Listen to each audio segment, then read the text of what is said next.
Nasi liwet komplit dengan ikan asin, lalapan, dan juga sambal cikur. Assalamualaikum teman-teman. Jadi hari ini tuh aku mau bikin nasi liwet dan kebetulan untuk bahan-bahannya di dapur tuh udah pada habis ya. Makanya di sini aku langsung ke kebun belakang rumah buat ngambil ini tuh daun serai buat pewanginya ya. Karena kalau nasi liwet gak pakai daun serai itu kurang wangi gitu ya teman-teman. Nah di sini aku ngambil secukupnya aja. Dilanjut di sini juga aku tuh mau ngambil cabai rawit. Ada yang sama gak sih kalau misalnya punya kebun sendiri? Kadang-kadang di dapur tuh nggak terlalu banyak nyetok gitu. Jadi kalau misalnya kita ngambil itu secukupnya aja, lanjut kalau misalnya habis tinggal ngambil lagi ke kebun gitu nggak sih. Selanjutnya aku juga mau petik daun singkong gedang. Kalau di daerah aku namanya ini tuh gitu ya, tapi kalau di daerah lain mungkin ada penyebutan yang lainnya juga. Ini tuh daun singkong yang paling enak menurut aku karena ini tuh kayak ada kenyal-kenyal gitu ya teman-teman. Dan kalau kalian pernah metik ini tuh pas metik suka ada yang celetat-celetit gitu ataupun kayak ada gatal-gatal gitu, tapi entah apa ya teman-teman, karena ini tuh nggak ada uletnya. Kalau misalnya ada ulet kan udah pasti ada bolong-bolong, tapi ini tuh nggak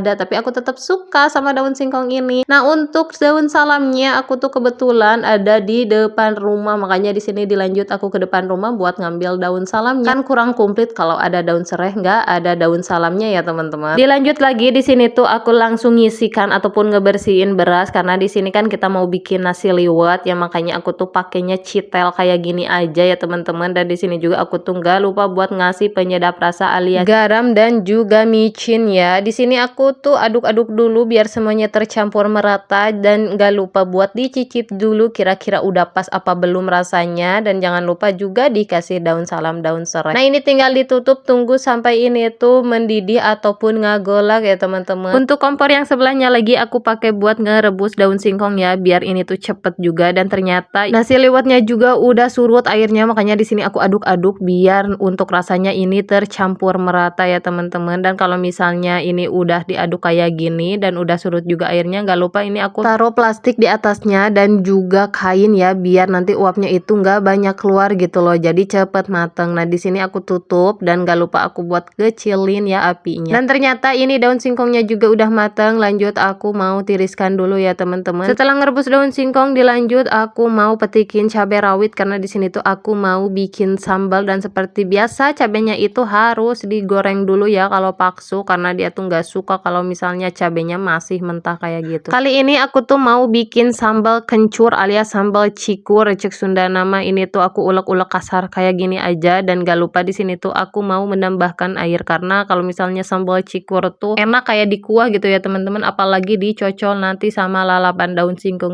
Komplit banget pokoknya. Dan untuk yang terakhir di sini aku tuh mau ngegoreng ikan asin karena tadi kan lalapannya, sambalnya udah ada, tinggal ikan asinnya aja yang belum ada. Makanya di sini aku langsung ngegoreng ikan asin dan ini tuh tahu-tahu udah mateng aja. Dan ini dia menu aku kali ini, ada nasi liwet, ikan asin, lalapan, dan juga sambal cikur alias sambal kencur. Ini tuh udah pasti nanti bikin boros nasi ya teman-teman, karena menu sederhana kayak ginilah yang bikin tambah nafsu makan. Segini dulu masak-masak kali ini.